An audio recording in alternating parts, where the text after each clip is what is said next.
Yun mga bossing, marami na talagang nagtatanong sa akin nito kung ano nga ba daw yung tamang pagkakabit natin ng mga lababo natin mga boss.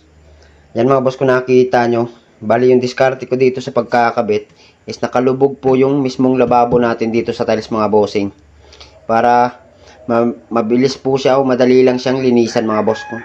For example is may lumampas po ditong tubig, sa paghuhugas natin ng pinggan is mabilis lang po natin siyang malilinisan mga bossing. Gawa nga ng nakalubog yung lababo natin. Dahil sariling bahay ko nga lang din to mga boss, kaya yung mismong asawa ko yung tinanong ko, kasi siya talaga yung madalas na gumagamit sa lababo natin mga boss. Kaya tinanong ko siya kung saan siya mas nagagandahan, yung nakalubog ba yung mismong lababo natin o nakapatong lang. Kasi yung uri ng lababo na yan mga boss, dapat nakapatong yan. Pero ginawa ko is inilubog ko na lang po sa tiles, gawa nga ng para mas mabilis siyang linisan mga bossing. Pero medyo nga lang siya marumi tingnan mga boss, gawa nga ng may pinagkatingan tayo sa tiles, makikita mga bossing. Hindi katulad nung nakapatong din mga bossing, yun din yung isa sa advantage. Pag nakapatong yung mga lababo natin sa tiles, kasi matatakpan po ito mga boss, kaya malinis siya tingnan mga bossing.